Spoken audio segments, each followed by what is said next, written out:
Om Swastiastu. Assalamualaikum warahmatullahi wabarakatuh. Shalom, namo buddhaya, salam sejahtera untuk kita semua, dan salam harmoni. Yang kami hormati Bapak Ibu dosen pengampu mata kuliah Teknologi Baru dalam Pengajaran dan Pembelajaran, serta rekan-rekan semuanya yang kami cintai dan kami banggakan. Mohon izin, kami dari kelompok 7 izin memaparkan materi mengenai teknologi dan media dalam pembelajaran jarak jauh. Sebelum lanjut ke pembahasannya, izinkan kami memperkenalkan diri terlebih dahulu. Dengan saya sendiri, Ida Ayu Agung Pratihari Nandini dengan NIM 2211031263 selaku moderator sekaligus pemateri pada pembahasan kali ini. Saya ditemani oleh 3 orang rekan saya. Yang pertama ada Putu Maharani Wulandari dengan NIM 2211031695, kemudian Komang Anggi Triana Dewi dengan NIM 2211031701, serta Niketut Devi April Lestari dengan NIM 2211031720. Nah, adapun topik pembahasan kita kali ini, yang pertama tentunya pengertian teknologi, pembelajaran jarak jauh, dan media dalam pembelajaran jarak jauh. Kemudian yang kedua ada jenis-jenis pembelajaran jarak jauh. Yang ketiga, keunggulan dan kelemahan integrasi teknologi dan media untuk pembelajaran jarak jauh. Yang keempat, teknologi dan media yang bisa digunakan dalam pembelajaran jarak jauh. Dan yang terakhir, bagaimana cara kita menyusun pembelajaran jarak jauh. Untuk pembahasannya akan dikaji secara lebih detail oleh rekan-rekan saya. Pembahasan yang pertama yaitu mengenai pengertian teknologi. Nah, pada umumnya teknologi seringkali dipahami oleh orang awam yaitu sebagai sesuatu yang berkaitan mengenai permesinan. Namun, teknologi dalam pendidikan merupakan suatu perpaduan dari unsur manusia, mesin, ide, prosedur, dan pengelolaannya. Hoba 1977.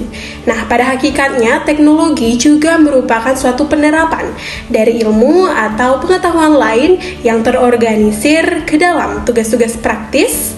Galbraith 1977. Nah, dari pengertian kedua para ahli tersebut, maka dapat disimpulkan bahwasannya teknologi pendidikan merupakan suatu upaya untuk mengoptimalkan proses pembelajaran dengan memanfaatkan berbagai alat dan juga metode yang sudah tersedia.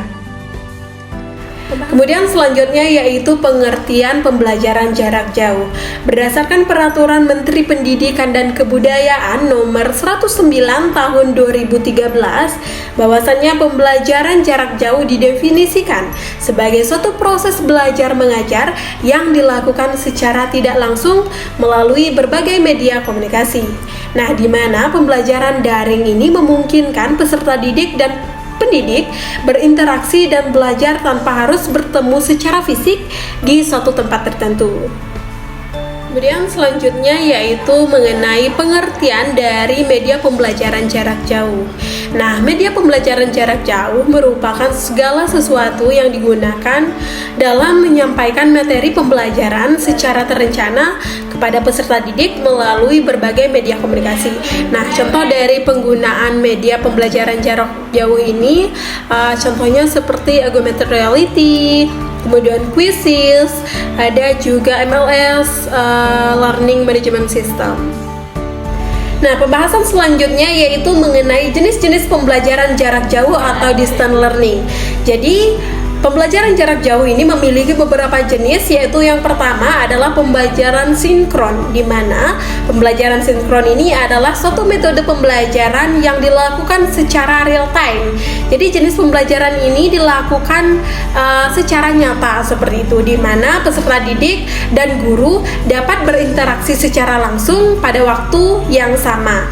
Nah, contoh dari penggunaan pembelajaran sinkron ini adalah sering kita gunakan yaitu Zoom Meeting dan juga Google Meet. Nah, jenis yang kedua yaitu pembelajaran asinkron.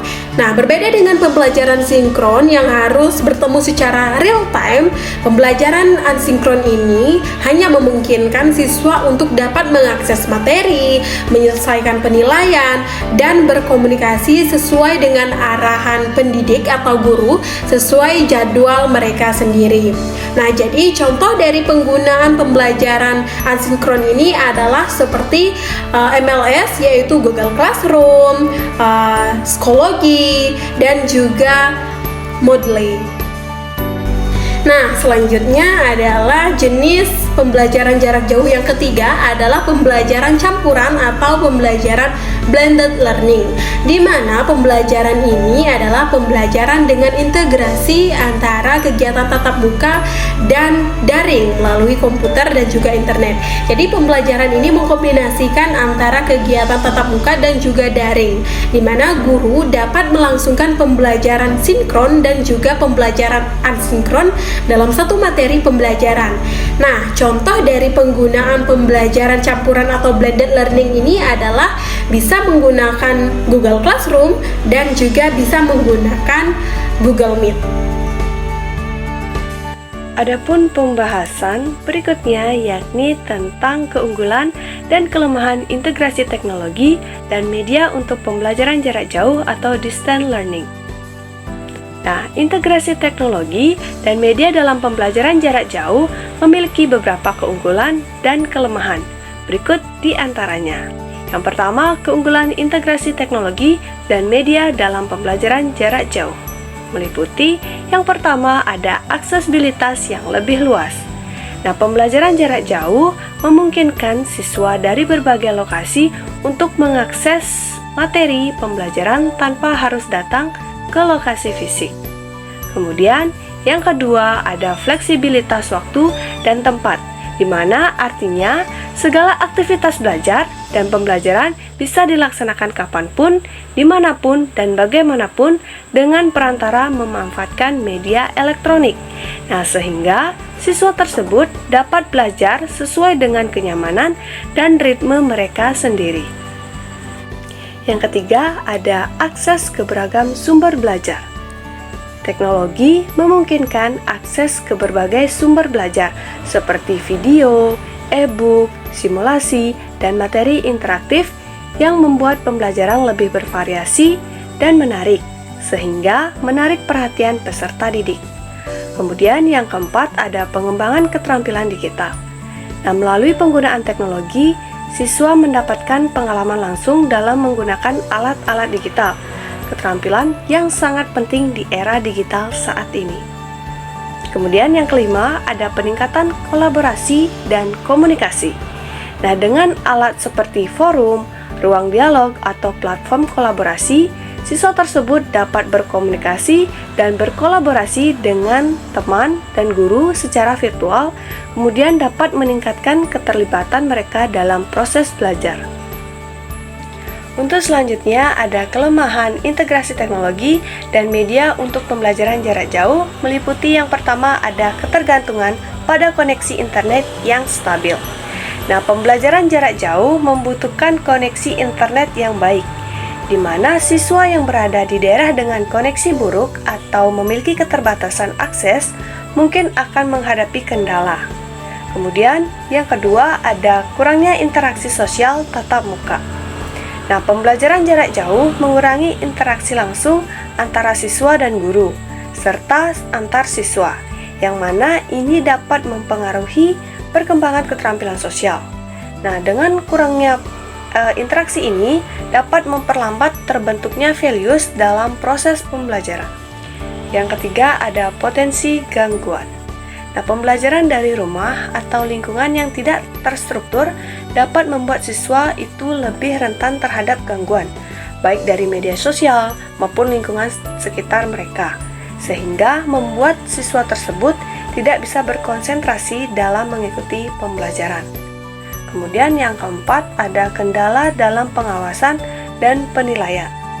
Nah, sulit bagi guru untuk mengawasi dan memastikan bahwa siswa tersebut benar-benar terlibat dan memahami materi, terutama dalam penilaian yang mempercayai tentang kejujuran siswa dalam ujian. Kemudian yang terakhir ada keterbatasan dalam praktik langsung dan juga materi hands-on. Nah, beberapa subjek atau mata pelajaran memerlukan praktik langsung atau laboratorium yang sangat sulit dilakukan secara online, terutama untuk mata pelajaran seperti sains, seni, dan keterampilan teknis. Selanjutnya, integrasi teknologi ini dapat menjadi solusi efektif dalam pendidikan jarak jauh jika didukung oleh strategi yang tepat untuk memaksimalkan keunggulan serta kelemahan mengatasi kelemahan tersebut. Baik, di sini saya akan melanjutkan pemaparan materi mengenai materi keempat, yaitu teknologi dan media yang bisa kita gunakan dalam pembelajaran jarak jauh atau PJJ. Nah, kelompok kami telah merangkum 4 teknologi aplikasi yang bisa kita gunakan sebagai media pembelajaran yang dapat digunakan dalam kegiatan pembelajaran jarak jauh. Yang pertama yaitu platform pembelajaran interaktif, yaitu Google Classroom. Google Classroom merupakan platform yang menyediakan proses pembelajaran secara virtual berbasis teknologi cloud yang memungkinkan guru dan siswa berinteraksi dalam satu ruang virtual. Nah, Google Classroom ini terintegrasi dengan layanan Google lainnya seperti Google Docs, Google Sheet, dan Google Slide yang memungkinkan kolaborasi dalam membuat dokumen dan presentasi dari siswa dan guru. Yang kedua yaitu aplikasi pembelajaran berbasis gamifikasi, yaitu Quizzes.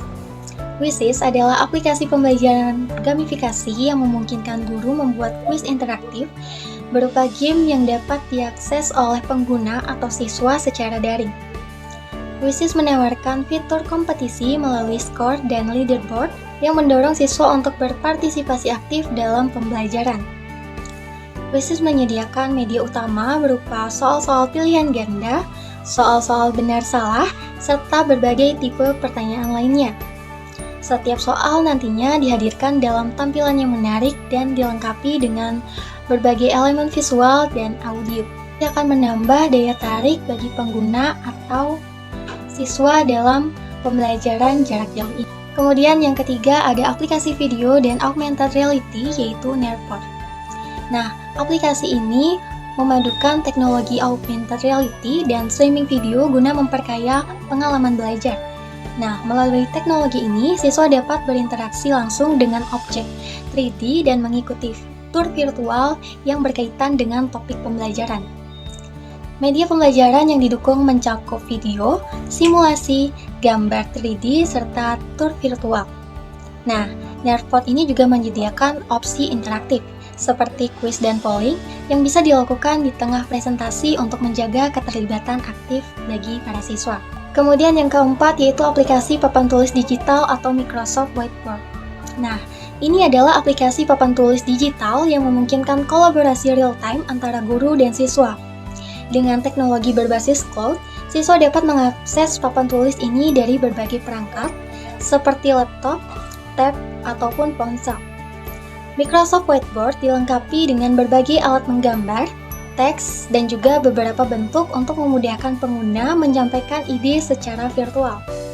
Dengan fitur menggambar dan menulis ini, konsep menjadi lebih mudah dipahami sehingga menciptakan pengalaman belajar yang lebih efektif dan menarik. Baik, kali ini saya akan membahas mengenai langkah-langkah menyusun pembelajaran jarak jauh atau PJJ.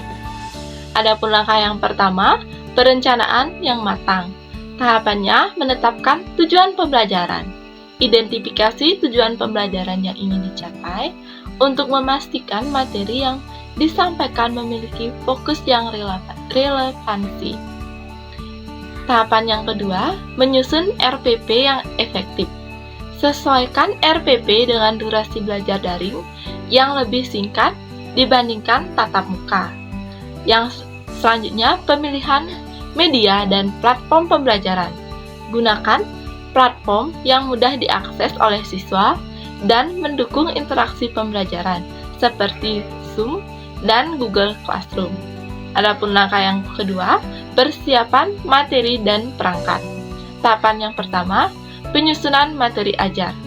Pastikan materi ajar sesuai dengan kurikulum dan dikemas secara menarik dengan menggunakan multimedia seperti video, gambar, dan infografis untuk mempermudah pemahaman siswa. Tahapan selanjutnya, fasilitasi akses ke perangkat pembelajaran.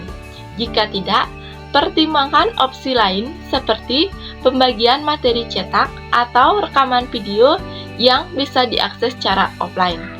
Langkah yang ketiga, pelaksanaan pembelajaran yang efektif. Tahapannya yang pertama, penjadwalan yang fleksibel. Gunakan jadwal dengan kondisi siswa, terutama bagi mereka yang memiliki keterbatasan waktu atau perangkat, sehingga pembelajaran dapat berjalan efektif tanpa terlalu membebani. Tahapan selanjutnya, penggunaan metode interaktif. Terapkan metode pembelajaran interaktif untuk menjaga minat dan keterlibatan siswa. Tahapan selanjutnya, variasi aktivitas pembelajaran. Lakukan variasi aktivitas seperti penugasan berbasis proyek, studi kasus, atau eksperimen sederhana yang bisa dilakukan di rumah. Adapun langkah yang keempat, evaluasi dan umpan balik berkelanjutan.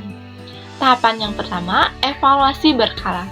Gunakan evaluasi formatif melalui kuis atau latihan untuk mengukur pemahaman siswa secara berkala. Selain itu, bisa juga dilakukan penilaian akhir untuk mengukur pencapaian tujuan pembelajaran secara keseluruhan. Yang kedua, pemberian umpan balik. Berikan umpan balik konstruktif yang memotivasi siswa seperti penghargaan atas keberhasilan atau bantuan tambahan bagi siswa yang mengalami kesulitan. Adapun langkah yang kelima, dukungan dan keterlibatan orang tua. Tahapan yang pertama, panduan untuk orang tua. Berikan panduan atau tips bagi orang tua untuk mendukung proses belajar anak, termasuk cara menggunakan perangkat tertentu jika dibutuhkan. Tahapan selanjutnya, komunikasi rutin. Lakukan komunikasi secara berkala dengan orang tua untuk membahas kemajuan siswa dan mencari solusi terhadap kendala yang mungkin muncul. Adapun strategi alternatif untuk menghadapi kendala yang terjadi, yang pertama, penggunaan materi pembelajaran offline. Jika siswa tidak memiliki koneksi internet yang stabil, berikan materi dalam bentuk cetakan atau modul yang dapat diakses secara offline. Yang kedua, mendorong pembelajaran mandiri. Bantu siswa untuk mengembangkan kemandirian dalam belajar dengan memberikan instruksi yang jelas dan mengarahkan mereka pada sumber belajar yang bisa diakses sendiri, seperti video edukasi atau bahan bacaan online. Yang ketiga, pemanfaatan komunitas pembelajaran. Ciptakan komunitas pembelajaran kecil di antara siswa untuk saling membantu dan berbagi pengetahuan. Baik, adapun kesimpulan dari pemaparan materi kali ini yaitu pembelajaran jarak jauh atau PJJ adalah proses belajar mengajar yang dilakukan secara jarak jauh dengan menggunakan teknologi informasi dan komunikasi. Nah, media pembelajaran jarak jauh adalah segala sesuatu yang digunakan untuk menyampaikan materi pembelajaran secara terencana kepada peserta didik melalui berbagai media komunikasi. Media pembelajaran jarak jauh ini dapat berupa teknologi informasi dan komunikasi yang memungkinkan peserta didik untuk berinteraksi dengan bahan pelajaran lainnya. Sekian pemaparan materi dari kelompok kami. Mohon maaf apabila terjadi kesalahan kata, baik disengaja maupun tidak disengaja. Kami dari kelompok 7 mengucapkan terima kasih dan kami tutup dengan Paramo Santi. Om Santi Santi Santi Om. Wassalamualaikum warahmatullahi wabarakatuh. Shalom, namo buddhaya, salam sejahtera untuk kita semua dan salam harmoni.